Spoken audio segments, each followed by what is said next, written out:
FM 103,5 MHz. Rádio Rio Mar, Manaus, Amazonas, Brasil. Fundação Rio Mar informa a próxima atração.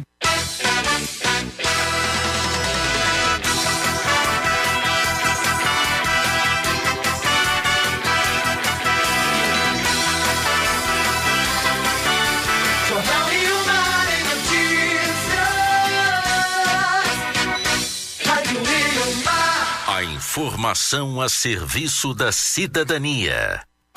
Retrospectiva 2017. Os fatos e as emoções que marcaram o ano. 2017. Que ano foi esse para o Amazonas? Violência. Massacre no primeiro dia do ano. 64 detentos do Compage foram mortos em conflito de facções rivais que lutam pelo comando do presídio e domínio de tráfico no estado.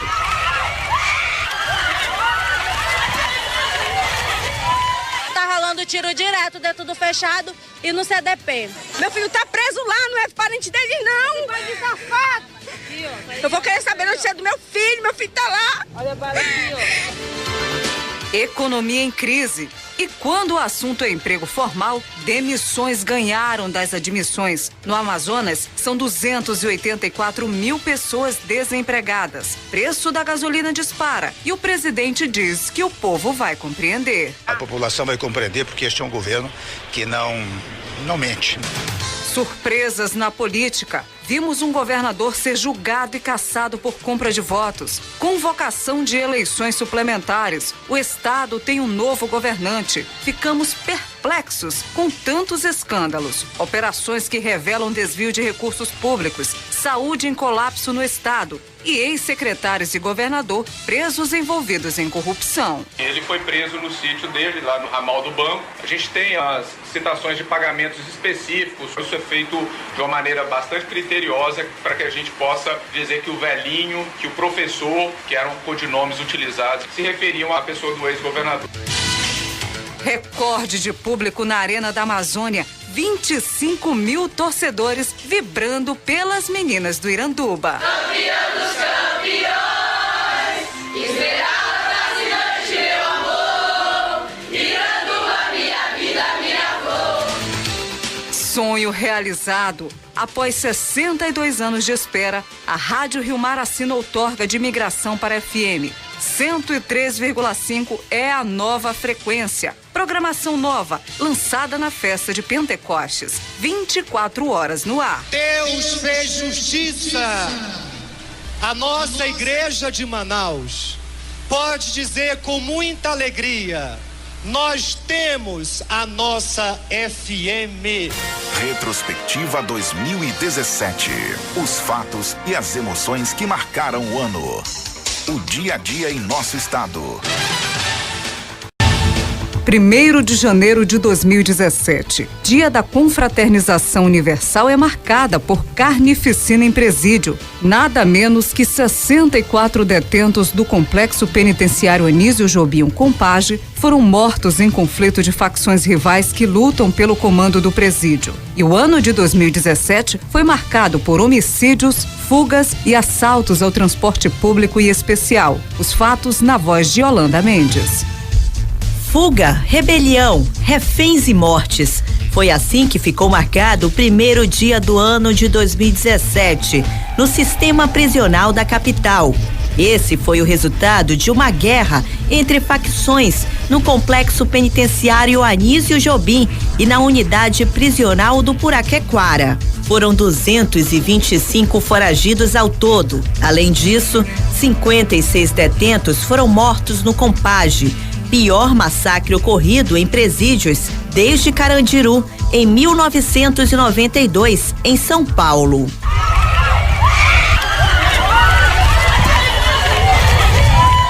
Eles deviam ir atrás das pessoas que já fugiram, não que tá aí dentro, entendeu?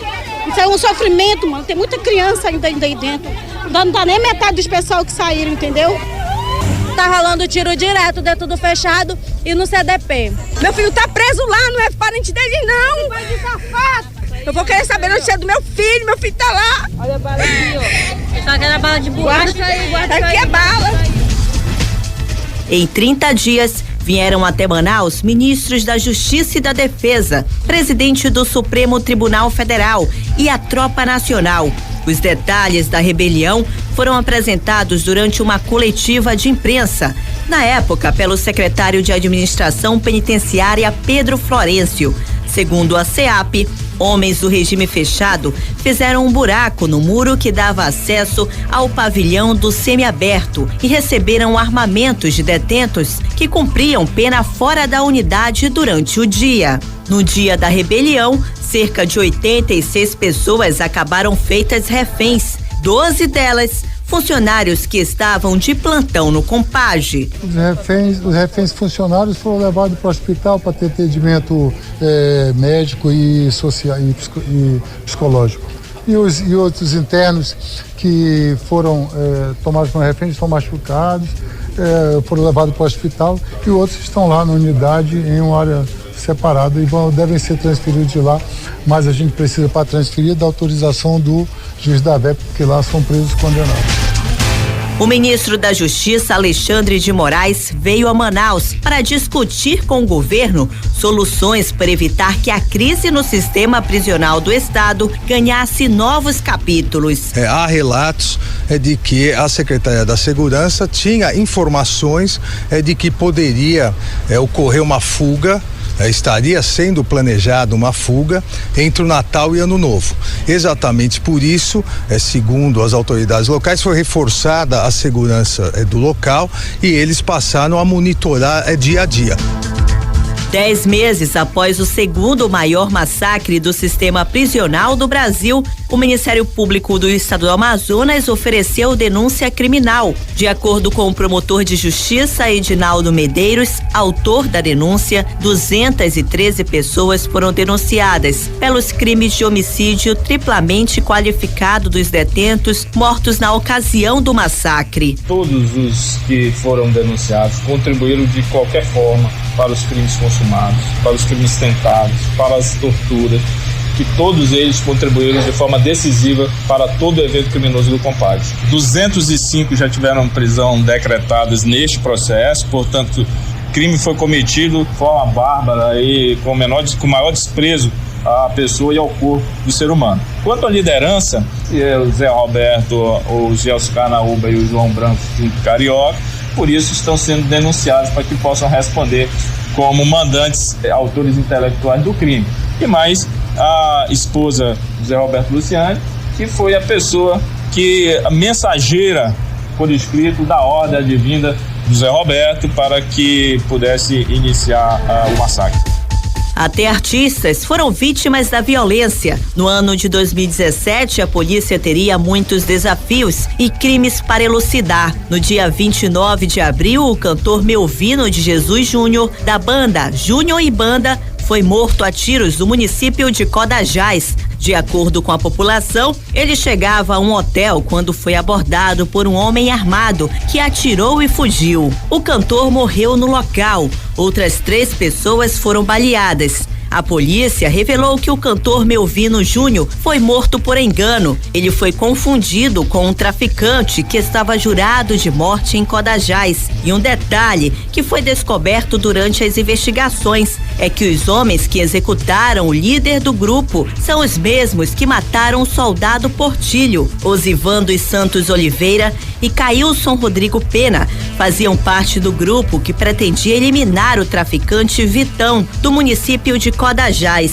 Eles contrataram Índio e Quinho para matar o alvo, mas os dois acabaram atirando no cantor Melvino Júnior. Henrique Silva e Silva foi preso depois de uma operação que contou com o apoio do Batalhão Ambiental. Quase um mês depois de matar o cantor, os dois se envolveram em outra morte aqui em Manaus, o assassinato do soldado Portilho, que foi executado pela mesma organização criminosa em uma invasão da capital. De acordo com o delegado Rafael Campos, muitos boatos atrasaram a investigação. Então nós continuamos a investigação de forma integrada junto com o GIP de Codajás e de Quari, já com alguns suspeitos identificados, na tentativa de estabelecer qual seria a relação desses autores, desses suspeitos, com o Melvino. E finalmente conseguimos a informação de que o alvo dos executores não seria o Melvino, ele foi morto por engano. No caso, eles tensionavam matar um traficante de Quari, que também estaria na festa e que tinha características muito semelhantes com ele. Já no dia 25 de novembro de 2017, a cidade amanhecia estarrecida. Um advogado foi morto por um delegado da Polícia Civil do Amazonas. O tiroteio foi presenciado por todos os frequentadores de uma casa de rock localizada no bairro São Jorge. O responsável pelos disparos que resultou na morte do advogado Wilson de Lima Justo Filho, de 35 anos, foi o delegado plantonista do 1º DIP, Gustavo Castro Sotero, que foi preso em flagrante. Amigos e membros da OAB do Amazonas foram para as ruas pedir que o delegado fosse punido. Nós vamos cobrar, junto com a OAB e com todas as pessoas que acreditam na justiça do nosso estado, que esse delegado, que é um arruaceiro, quanto mais, há poucos meses se envolveu numa outra confusão com a polícia, estava bêbado, armado, dentro de um bar, que atirou aleatoriamente dentro de um bar, que ele seja punido, perca o distintivo de delegado e cumpra na cadeia a pena pelo crime que cometeu. Câmeras de segurança, botão do pânico, operações policiais, rota segura e blitz do batalhão de trânsito não foram suficientes para inibir a ação de criminosos que diariamente atacaram os ônibus coletivos e especiais que levavam operários para as fábricas no Distrito Industrial. De acordo com dados do Sindicato das Empresas de Transporte de Passageiros do Amazonas Sinetran, foram registrados mais de 3.231 assaltos, ou seja, a cada 2 horas um ônibus é assaltado em Manaus. Vinha do João Paulo pro Jorge Teixeira na rua 28 de agosto, aí quando vi a moto da frente parou, o de trás também, aí o de trás pulou da moto e já foi apontando a arma. Aí eu vim rapaz em cima, fiz reduzir o carro e segui, e metei-lhe a bala aí. E eu joguei o carro em cima mesmo. Aí saiu recuando e deu 2 tiros. Aí eu joguei o carro pro lado e pulou pro lado e foi Jesus que me livrou. Salários atrasados, locais sem estrutura e falta de medicamentos. Essa foi a realidade de vários hospitais públicos de Manaus. Na saúde, o estado foi marcado por paralisações, atrasos nos pagamentos dos funcionários e pelas prisões dos ex-secretários de saúde que desviaram milhões de reais. No mês de agosto, o Sindicato dos Trabalhadores Terceirizados já denunciavam a falta de pagamento e a falta de medicamentos nos hospitais públicos da cidade. Maqueiros, enfermeiros, técnicos, médicos e serviços gerais enfrentavam a crise na saúde pública. Os trabalhadores foram para as ruas reivindicar. Olha, a situação é que os SG não tem nem material para trabalhar. A única coisa que eles têm para trabalhar só é água. O hospital tá jogado às baratas. Ninguém dá resposta de nada. De pagamento de nada. A única coisa que a gente tá sabendo é que disseram que o dinheiro foi passado só enrolando, cada dia que passa só empurrando com a barriga. A gente não sabe mais o que fazer. Não tem nem vale transporte. A gente sabe que esse dinheiro já foi repassado desde a quinta-feira para a empresa, mas só que a empresa não paga a gente. E a senhora está há quanto tempo com o salário atrasado? 4 meses, todo mundo, 4 meses. Sujo, não tem como mais limpar, negociar, porque só é cobrança, o pessoal mandou foi uma mensagem dizendo que meu nome estava já em cartório, porque eu não tenho como pagar. E quando eu vejo, quando toco o telefone, que eu vejo que é cobrança, eu desligo, porque o que é que eu vou dizer para a pessoa? Não é que nós queremos fazer isso, nós estamos sendo obrigados a fazer a greve. Tem que avisar todos os órgãos competentes para que nossos colegas não sejam penalizados. O novo governo tentava organizar os pagamentos dos funcionários da rede pública de saúde. O secretário de Saúde do Estado, Francisco Deodato, convocou no mês de dezembro uma entrevista para apresentar um calendário para o pagamento das dívidas, que já chegava a 311 milhões de reais. E prometia o pagamento parcelado. Nós já pagamos até o dia de hoje 54 milhões. E temos uma pactuação, já estamos inclusive com os recursos para pagar a primeira parcela pactuada, que será da ordem de 56 milhões a partir de segunda-feira. A partir do dia 11 e ainda antes do final do mês, pagarmos uma meia parcela, que é exatamente já desse anterior, desse passivo que nós encontramos aqui. O governo, inclusive, tomou providência junto ao Tribunal Regional do Trabalho, no sentido de garantir que as empresas, ao receberem, elas têm obrigação de pagar os seus trabalhadores. No mês de dezembro, a Polícia Federal deflagrava a Operação Custo Político e o desvio de 50 milhões em recursos públicos e lavagem de dinheiro. Em 2014 e 2016, os titulares da Secretaria de Estado de Saúde, Wilson Alecrim e Pedro Elias, administraram mais de 4,4 bilhões da pasta. Segundo o delegado de repressão à corrupção da Polícia Federal, Alexandre Teixeira, o esquema criminoso desviou 110 bilhões de reais do Fundo de Saúde. O secretário de Saúde recebia o valor de R$133.500 mensais do grupo criminoso. O secretário executivo da Saúde também recebia 83.500. Então haviam essas tratativas e esses ajustes para pagamentos mensais de propina também.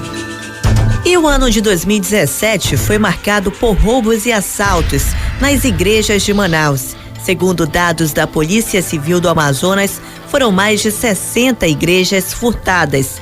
No dia 3 de julho, um grupo invadiu a igreja de Santa Luzia, localizada na rua Bela Vista, no bairro Redenção. Também no mês de julho, a paróquia São Geraldo foi furtada 2 vezes. No mês de novembro, a Igreja Católica Cristo Rei, no bairro da Raiz, na zona sul de Manaus, teve um prejuízo de aproximadamente R$20 mil em equipamentos. A agente de pastoral, Adela de Souza, relatou a insegurança no bairro. Total insegurança, né? As pessoas andam amedrontadas, estamos muito entristecidos, porque já estava sendo tão difícil a gente conseguir as coisas. Para trabalhar para Arraial, agora a gente vai ter que focar em outra coisa, nos instrumentos. Desculpa. A Capela São José e São Benedito, localizada no Morro da Liberdade, na Zona Sul, também foi alvo dos assaltantes no mês de dezembro. Para o pároco da comunidade, Elson Lima, o que existe é uma quadrilha especializada em assaltos nas igrejas. Você chega no seu local de trabalho e vê o seu espaço sagrado ter sido arrombado e terem levado, os objetos do ministério aqui da nossa igreja, da Capela de São José São Benedito. As pessoas estavam tristes, chorando, algumas, então se percebe que há uma quadrilha e isso é muito triste. Retrospectiva 2017. Os fatos e as emoções que marcaram o ano. Do início ao fim do ano, crateras e buracos afetaram o cotidiano de motoristas e pedestres da cidade de Manaus. E mais uma vez, a situação precária do pavimento foi alvo de reclamações da população. Além do caos gerado pelos buracos e crateras, greve no transporte público. E nos rios do Amazonas, acidentes com embarcações marcaram o ano. Os detalhes com Ítalo Bianco. As crateras proliferaram em Manaus. Vias importantes da cidade foram prejudicadas. E, claro, afetaram o trânsito, motoristas e pedestres. Em 5 de abril, após uma forte chuva, uma imensa cratera se abriu na Avenida Torquato Tapajós, na zona norte da cidade. O asfalto cedeu nas 2 faixas sentido centro-bairro. O reflexo da interrupção foi presenciada em diversas zonas da capital. Na época, o subsecretário municipal de infraestrutura, Antônio Peixoto, argumentou sobre o porquê do buraco. Como essa rede é uma rede antiga, entrou muita água fazendo pressão nessa rede, ela não suportou a pressão e se rompeu. Ao se romper, ela cedeu. Quando ela cedeu, tudo que estava em cima desce junto. No mês seguinte, em maio, outra cratera trouxe o caos para Manaus. Dessa vez na Avenida Humberto Calderaro, zona centro-sul. A explicação da Secretaria Municipal de Infraestrutura foi que a cratera se formou supostamente por conta de um vazamento na rede de drenagem que passava pela área.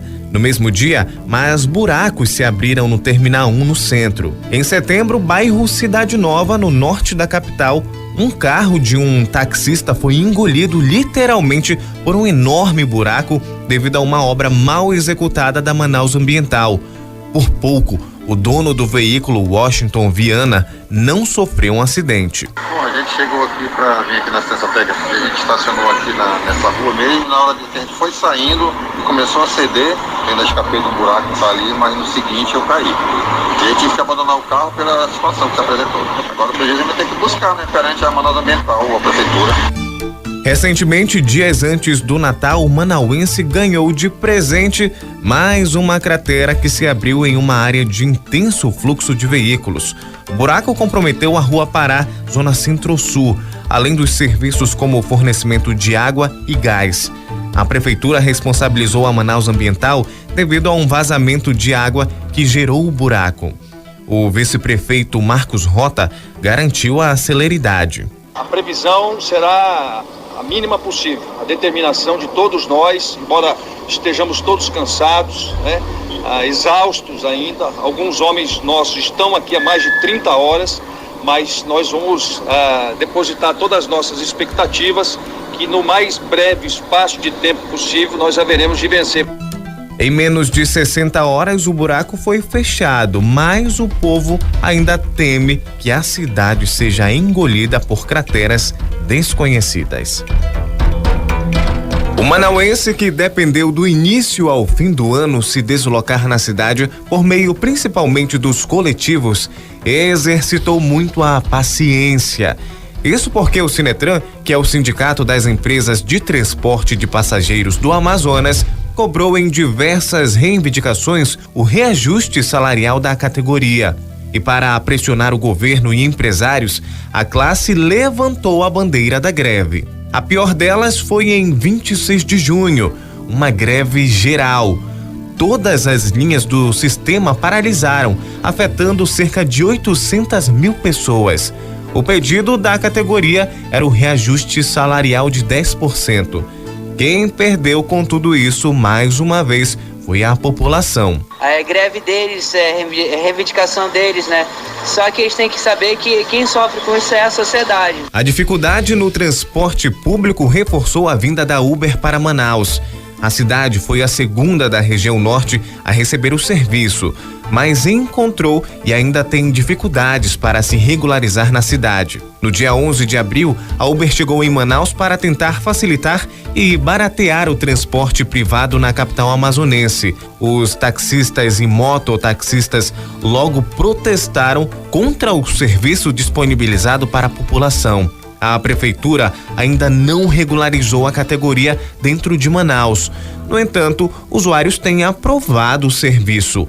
A categoria teme que, se as dificuldades continuarem, a Uber seja retirada totalmente de Manaus, desabafou o motorista da Uber, Rômulo Silva. E com isso, quem perde somos nós, motoristas, e vocês também usuários, né? Aqui em Manaus está numa faixa em média de 12 milhões e meio de habitantes, né?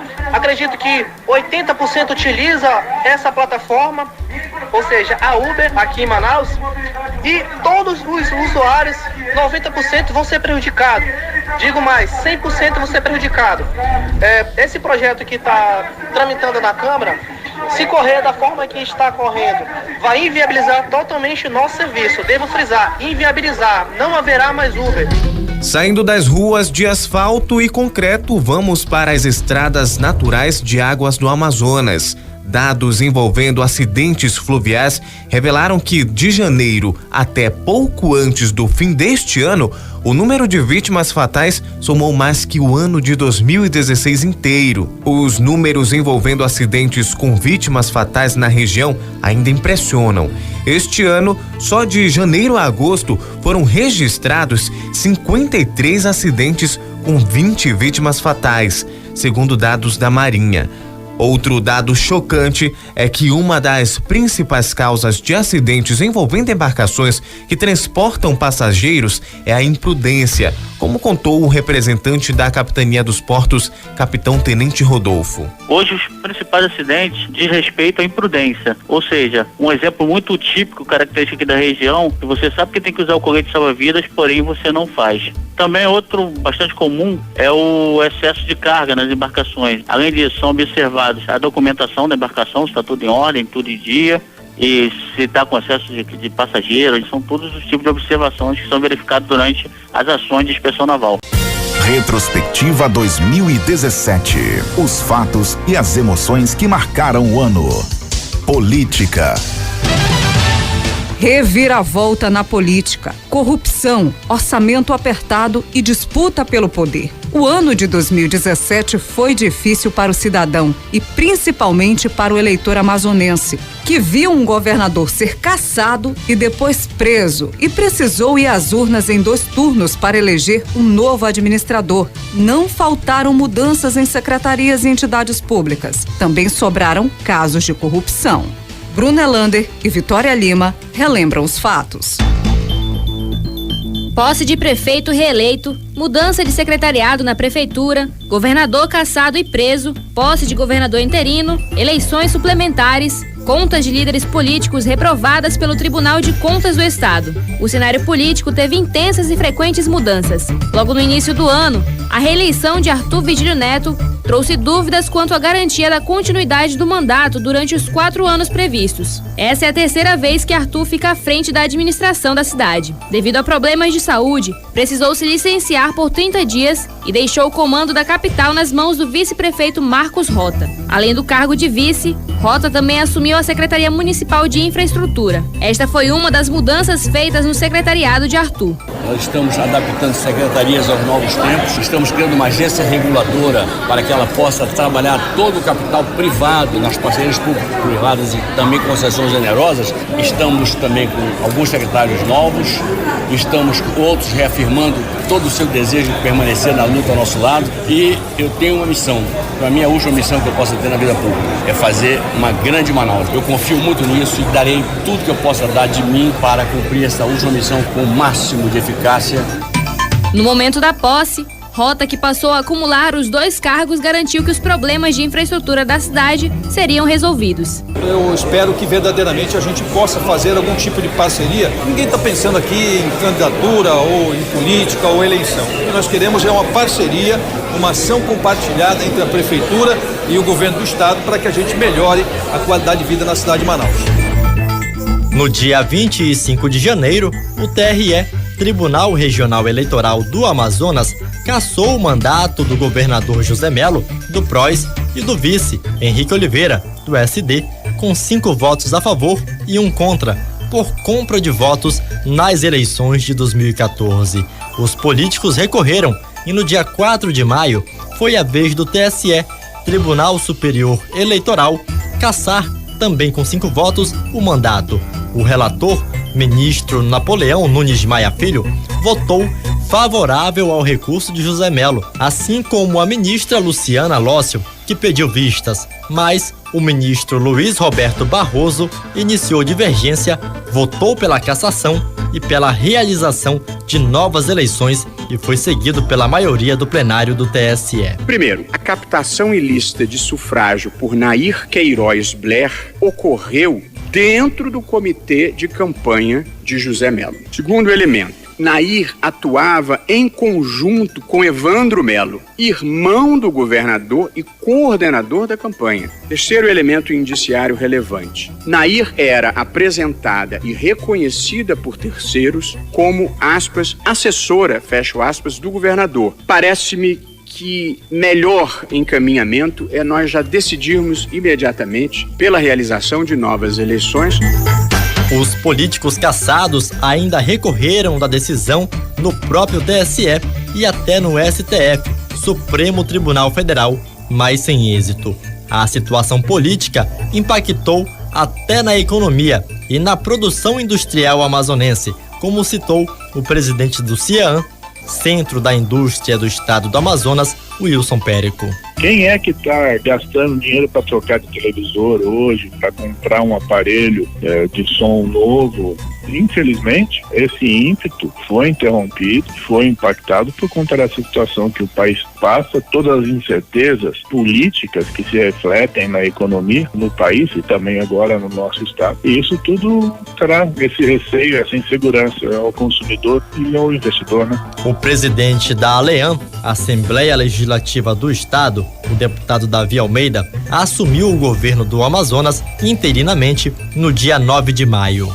É dar continuidade ao que já estava sendo feito e o planejamento que já foi feito. Eu já anunciei, na verdade o governo anunciou há alguns dias 1.159 bilhões na educação, 1.675 bilhões em infraestrutura. Eu vou dar celeridade a esses projetos para que nós possamos efetivá-los, executá-los. Ele ficou no cargo até a realização das eleições suplementares, ocorridas nos dias 7 de agosto, em primeiro turno, e 27, no segundo. Em meio ao processo eleitoral, no dia 13 de agosto, o deputado federal Sabino Castelo Branco sofreu um AVC, acidente vascular cerebral, e está internado até hoje no Hospital Sírio-Libanês, em São Paulo. A família não autorizou a divulgação de boletins médicos e não há informação sobre o estado de saúde dele. No Amazonas, Amazonino Mendes venceu a eleição e a Rádio Rio Mar fez a cobertura completa. De volta aqui pela sua 103,5, a sua Rádio Rio Mar FM, na cobertura das eleições suplementares 2017. Desde cedo, desde o início da manhã, a nossa equipe está nas ruas de Manaus trazendo as principais informações desse pleito estadual. O Bruno Elander já está com o candidato amazonino na coletiva. Está feito aqui, trata-se de um mandato tampão, mandato curto, e no meu caso específico, a nossa proposta, a nossa posição em toda a campanha era no sentido de se restaurar o Estado, recuperar o Estado, reorganizar o Estado. Amazonino Mendes foi diplomado governador do Amazonas pela 4ª vez pelo TRE no dia 2 de outubro e tomou posse na ALEAN no dia 4 de outubro. É com muita honra que acabo de ser diplomado como governador do estado do Amazonas pela 4ª vez, eleito democraticamente. A cobertura da Rádio Rio Mar na eleição suplementar 2017 recebeu homenagem na Assembleia Legislativa do Amazonas. O diploma de honra ao mérito foi entregue em outubro pelo Comitê de Combate à Corrupção e Caixa 2.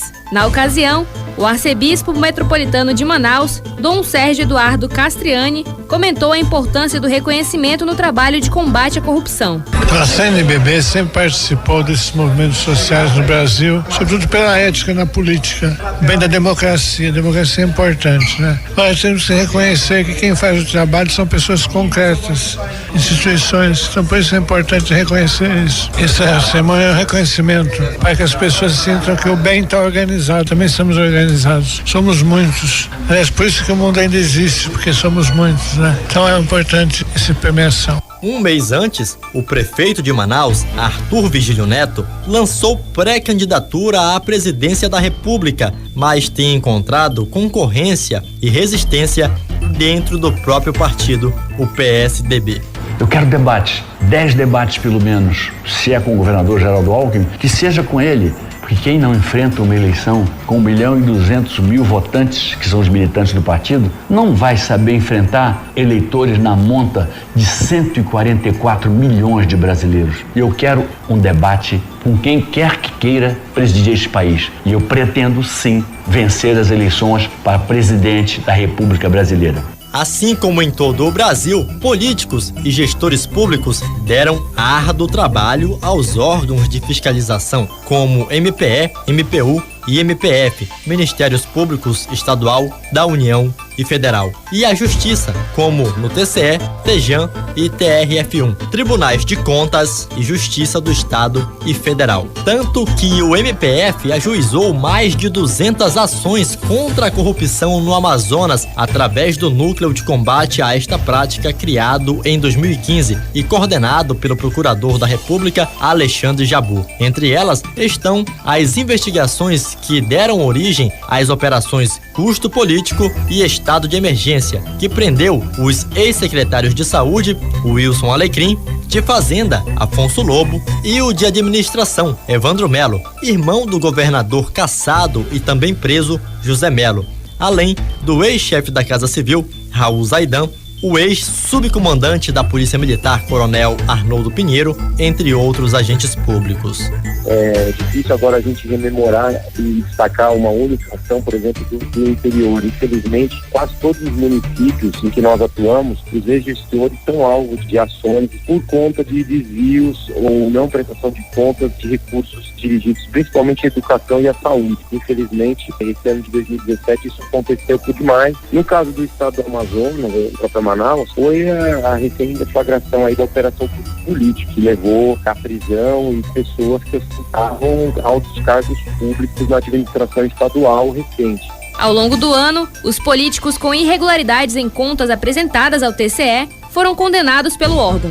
O ex-prefeito de Iranduba, Chinaik Medeiros, teve as contas de 2013 reprovadas em junho deste ano. Foram identificadas 160 irregularidades que levaram à aplicação de multa no valor de 19 milhões de reais. Já no município de Coari, o ex-prefeito Adail Pinheiro teve as contas de 2007 reprovadas em novembro, pela compra de combustíveis no valor de mais de 4 milhões de reais, sem comprovação, além de eventos promovidos sem registro. Dentre tantos processos sobre o uso indevido da verba pública, o Tribunal de Contas ainda não finalizou a lista com os nomes de políticos que tiveram as contas reprovadas este ano. E o mês de dezembro ainda reservou um último episódio político. O próprio ex-governador cassado José Melo foi preso por esse motivo, segundo o delegado da Polícia Federal, Alexandre Teixeira. Ele foi preso no sítio dele, lá no ramal do banco. Foram apreendidos alguns veículos e outros bens também, como relógio, objetos de valor e 90 mil reais em espécie na casa dele. Em outro local de busca também apreendemos em torno de 300 mil reais em espécie. A gente tem as citações de pagamentos específicos, um deles era 80 mil reais. Isso é feito de uma maneira bastante criteriosa para que a gente possa dizer que o velhinho, que o professor, que eram codinomes utilizados, se referiam à pessoa do ex-governador. E com a continuidade de operações como a Lava Jato e Maus Caminhos, o destino da política tanto no Amazonas quanto no país ainda pode ser decidido em 2018, ano de eleições presidenciais e estaduais. Retrospectiva 2017. Os fatos e as emoções que marcaram o ano. Economia. E no cenário econômico, em casa, enquanto a cesta básica tem o preço mais em conta, cozinhar vai ficando cada vez mais salgado, principalmente por conta do preço do gás. A Petrobras também entra na onda de reajustes para o combustível dos veículos. Agora, todo dia o amazonense poderia tomar um susto ou comemorar com as baixas e aumentos na gasolina e diesel. Quem aproveitou para arrecadar com o combustível foi o governo, com o aumento de impostos sobre o produto. Será que a população compreendeu? 2017 foi também o ano onde o desemprego bateu a porta de muitos amazonenses, de muitos brasileiros. O jeito foi correr para a informalidade. Os detalhes com Carlos Eduardo Pessoa e Cíntia Valadares. Cifras. São a prioridade e promessa do governo que vão voltar a circular na economia, mas faltaram no bolso de muitos. Há 4 meses desempregado e com 55 anos de idade, seu Antônio Alves voltou para o semáforo. Foi a maneira de conseguir o sustento para casa, em meio a tantas portas fechadas na procura de emprego. Eu trabalhei em vários empregos, 16 anos, sem uma falta no emprego. 16 anos, aí eu saí doente, não consegui nem se afastar, porque eu saí com hernia de disco. E aí eu fiquei pra cá, aí eu vim pro sinal trabalhar, porque é um meio de sobrevivência. Quem tem família não pode se afastar, ficar todo tempo esperando cair do céu, tem que trabalhar. A última PNAD realizada no ano, a Pesquisa Nacional por Amostra de Domicílios do IBGE, o Instituto Brasileiro de Geografia e Estatística, trouxe o retrato dos informais nas ruas Brasil afora para as estatísticas. 75% das vagas geradas no país foram na informalidade. Cerca de 1.743.000 postos sem garantias trabalhistas. E quando o assunto é emprego formal, demissões ganharam das admissões. No Amazonas, são 284 mil pessoas desempregadas, conforme a última PNAD. Sem emprego, sem renda. A população vai compreender porque este é um governo que não mente. A declaração dada em julho era para que o povo compreendesse que iria pagar 41 centavos a mais no litro da gasolina. Na ocasião, o governo aumentou a alíquota do PIS/COFINS, o Imposto Federal sobre a Gasolina, Diesel e Etanol. E em julho, a Petrobras anunciou uma nova política de reajustes nos preços da gasolina e diesel. Os preços poderiam ser reajustados todos os dias, desde que no mês não passasse dos 7%, tanto para aumentar quanto para reduzir. Desde a nova política de preços, o consumidor só vem pagando mais pelo combustível. A gasolina acumula alta de 27,80% e o diesel 24,27%. Ó, gás! Entrou na moda o hit do gás. Não se pôde dizer o mesmo do preço. Em Manaus, uma botija de 13 quilos no bairro São Jorge este mês está custando R$65. Se for na Cidade Nova, R$70. Se pedir para a maior distribuidora da cidade por meio de aplicativo, custa R$72,50. E foram os sucessivos reajustes também que tornaram uma recarga de GLP um artigo de luxo. No ano, o preço médio acumulado no país chega a mais de 15,5% de acordo com a ANP, Agência Nacional de Petróleo, Gás e Biocombustíveis. Enquanto o combustível sobe, a cesta básica desce. Em novembro, Manaus registrou o valor da cesta básica mais baixo desde maio de 2015, R$345,66. Conforme o DIEESE, a capital do Amazonas teve a segunda maior retração no valor da cesta básica no ano, entre as 21 capitais analisadas.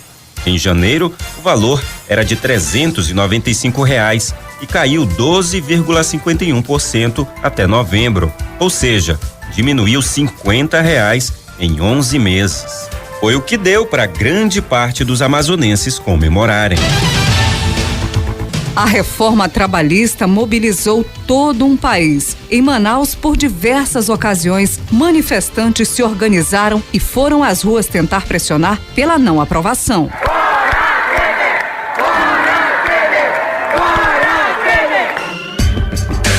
A reforma trabalhista, quando apresentada, seria um divisor de águas que muitos brasileiros não queriam.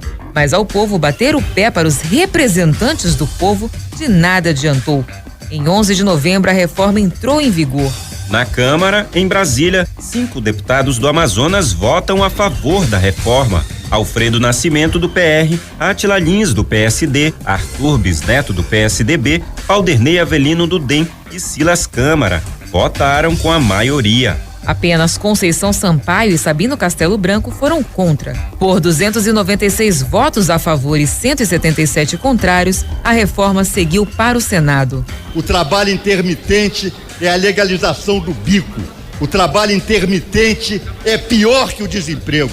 Depois da Câmara dos Deputados, era a vez do Senado aprovar a reforma trabalhista. Desta vez, a minoria entre 3 senadores da bancada amazonense foi a favor. Vanessa Graziotin, do PCdoB, e Eduardo Braga, do PMDB, votaram não. Apenas Omar Aziz, do PSD, foi favorável à aprovação. Vitória do governo. Votei a favor da reforma, sim, trabalhista. Dezenas de pontos da consolidação das leis de trabalho foram alterados. Entre as mudanças, diversos aspectos que envolvem relações trabalhistas entre empresas, empregados e sindicatos. Parte delas prevê que os acordos individuais e coletivos sobreponham a legislação, desde que mantenham direitos essenciais como o salário mínimo, o FGTS e o 13º salário. O discurso mais ouvido por representantes de sindicatos patronais para a reforma foi a de modernização. O presidente do Sinduscom, o Sindicato das Indústrias da Construção Civil, Frank Souza, acompanhou o coro. Tínhamos uma legislação trabalhista da década de 40 e todas essas relações mudaram ao longo desses 70 anos de existência da CLT. Então a gente entende que essas relações de trabalho, elas são diferenciais para o crescimento, para a produtividade e o desenvolvimento. E nós precisamos levar isso com clareza ao trabalhador, aos empresários, aos gestores de RH. E temos ainda que levar em consideração que toda essa relação da reforma trabalhista que passa a vigorar a partir de 11 de novembro, ela não tira nenhum benefício que o trabalhador já tinha. Ela apenas flexibiliza alguns acordos que certamente serão melhores para ambas as partes, tanto para o empregador como para o empregado. Já a outra parte afetada com as mudanças não viu vantagem alguma. O presidente do Sindicato dos Trabalhadores da Construção Civil, Cícero Custódio, estimou que 35 mil trabalhadores só em Manaus vão ser prejudicados. Essa reforma trabalhista é acabar com os trabalhadores. Por que o Ciduscom fala isso? Porque eles gostam de terceirizar muitas empresas. Então, no momento que a lei não existia, já tinha muito problema com empresas sem fazer pagamento dos trabalhadores, a empresa que não dava cesta básica. E quando a gente fez denunciar para o Ciduscom, ele dizia que a empresa era associada a eles, entendeu? Então, hoje, com essa lei, o trabalhador, com a lei que ia parar o trabalhador, ele já não tinha quase direito, vai agora com essa reforma trabalhista. O que vai acontecer? Hoje já tem empresa em Manaus, especializada, que está pagando diária de trabalhador a R$30. O patrão é bom, para o trabalhador é um massacre. Hoje tem empresa que a convenção coletiva diz que acima de 30 trabalhadores tem a cesta básica. Tem empresa que não dá. O trabalhador é um massacre, para eles é bom, porque eles não dão a cesta básica. Tem empresa hoje que não recolhe o INSS terceirizado e poucas empresas também. Tem empresa hoje que paga o pagamento no dia que quer. Tem empresa hoje que está com 2 meses que não paga o pagamento dos trabalhadores. E com essa lei, a partir do dia 11 vigorar, vai ser uma perda total para o pai de família, trabalhador e trabalhadora. E o sonho da casa própria? 2017 foi um bom ano para quem quis adquirir um imóvel. No Amazonas, o mercado imobiliário movimentou 124 milhões no terceiro trimestre. Nesse período, foram comercializadas 429 unidades, sendo que os imóveis de 2 dormitórios representaram 65,5% das vendas das unidades residenciais. A última reunião do CODAN fechou o ano aprovando incentivos fiscais para 148 projetos. Mais de 6 bilhões em investimentos no polo industrial, mas a geração de 4.335 vagas de trabalho só em 3 anos. E os sabores da culinária amazônica foram os destaques da maior feira gastronômica do país, a FIGA, a Feira Internacional de Gastronomia Amazônica, realizada em Manaus. A FIGA, além de consolidar o nome do Amazonas no roteiro brasileiro de turismo gastronômico, serviu para que empresários e chefes amazonenses pudessem lançar seus produtos para o público em grande estilo. A segunda edição do evento reuniu pelo menos 30 mil pessoas durante os 3 dias de feira. Retrospectiva 2017. Os fatos e as emoções que marcaram o ano. Destaques da Igreja Católica. Após 62 anos de história, a Rádio Rio Mar assina outorga de migração para FM.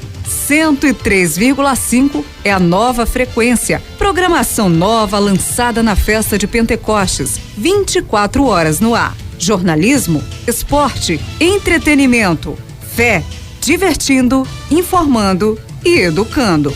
Quem traz os destaques é Ítalo Bianco e Rafaela Moura. A notícia é que a Rádio Rio Mar sairia da amplitude modulada, mais conhecida como AM, foi confirmada em 11 de novembro do ano passado, depois da publicação no Diário Oficial da União. Isso só foi possível após um decreto no ano de 2013 autorizando que todas as emissoras AM migrassem para a frequência modulada ou simplesmente FM. Mas bem antes desse decreto, a Rádio Rio Mar, que operou 62 anos em AM, já corria em busca da frequência modulada. Foram exatamente 33 anos de persistência e muita luta. Deus fez justiça. A nossa igreja de Manaus pode dizer com muita alegria: nós temos a nossa FM, para a honra e glória de Deus. Com a FM veio a certeza do nascimento de um novo tempo, como afirma o superintendente da emissora, Padre Charles Cunha. A nossa Rádio Rio Mar completa 63 anos de história e serviço à nossa gente, a gente do nosso povo do estado do Amazonas, e, é claro, sempre olhando para o futuro também, para novos horizontes. Por isso que cada vez mais ela visa fazer uma programação voltada para a família, voltada para a promoção da cidadania, divertindo, informando e educando.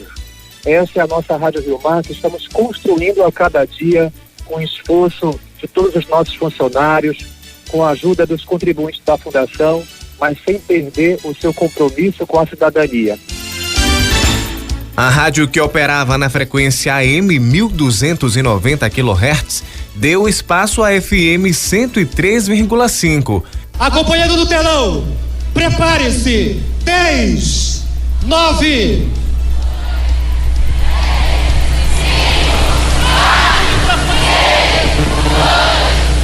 Viva a nossa FM! Viva a nossa Rio Mar! Chegou, minha gente! Em 4 de junho, dia de Pentecostes, passou a veicular sua programação, onde é possível encontrar música, entretenimento, informação, esporte, orientação religiosa e atividades pastorais, sempre prezando pela valorização do ser humano, a defesa da vida e a construção da cidadania, seu diferencial no mercado. Meus irmãos, minhas irmãs, estamos aqui para inaugurar a Praça da Matriz. Matriz quer dizer mãe, igreja mãe de todas as igrejas. Esta praça cheia de história do nosso povo do Amazonas. A conquista da FM trouxe mais responsabilidades, transmissões exclusivas e de qualidade, com um jeito novo de divulgar a festa da sua igreja. Nós vamos voltar à Catedral Metropolitana de Manaus, onde está acontecendo aí os festejos, né? Em honra a Nossa Senhora da Conceição, padroeira do Amazonas. A nossa repórter Rafaela Moura está ao lado de Dom Tadeu e traz as informações pra gente. Rafaela. É isso mesmo, nós estamos nos festejos de Nossa Senhora da Conceição 2017. Você fica ligado com a gente na FM 103,5 e também na Rádio Castanho FM 103,3.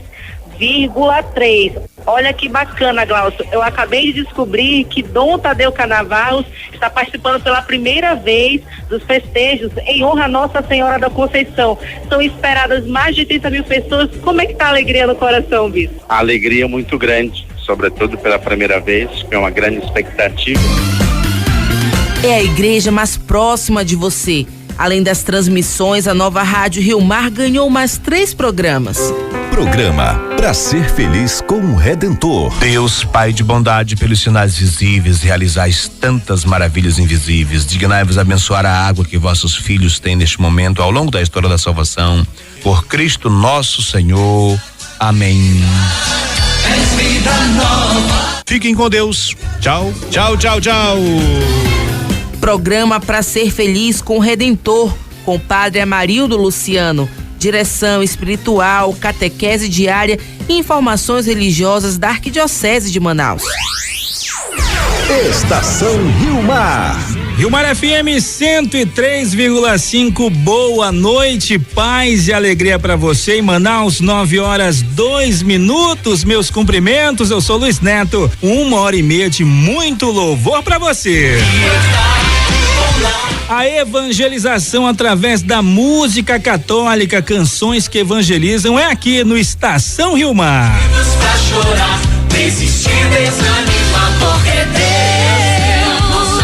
É Natal com Jesus. Programa Estação Rio Mar com Luiz Neto. A evangelização através da música. Programa Arquidiocese em Notícias. Bom dia, Manaus, bom dia, Amazônia, bom dia, mundo. Arquidiocese Notícias está por aqui novamente pra você. Todo santo sábado, você já sabe como é que é, né? Sempre das 7 às 9 da matina, Arquidiocese Notícias aqui pela Rio Mar FM em 103,5. Programa Arquidiocese em Notícias, na apresentação de Adriana Ribeiro, Francisco Alves e comigo, Rafaela Moura. Divulgação das atividades pastorais realizadas pela Arquidiocese de Manaus. O ouvinte pode interagir conosco pelo telefone participar via WhatsApp, pedir música, participar de sorteios, enfim, o ouvinte é de casa. Aqui informamos sobre tudo o que acontece na Arquidiocese de Manaus, as atividades das paróquias, comunidades, áreas missionárias, pastorais e movimentos. Aqui na Rádio Rio Mar, a igreja tem voz ativa. Voz essa que tem a missão, não só de informar, como promover cidadania em prol de uma sociedade melhor. A todos vocês que acompanharam o jornalismo diário da Rádio Rio Mar FM, o nosso sentimento de gratidão e o desejo de estarmos juntos, construindo história em 2018. Para você, um Feliz Natal. Com edição de Diego Paiva, apresentação Gessilene Salles. Retrospectiva 2017.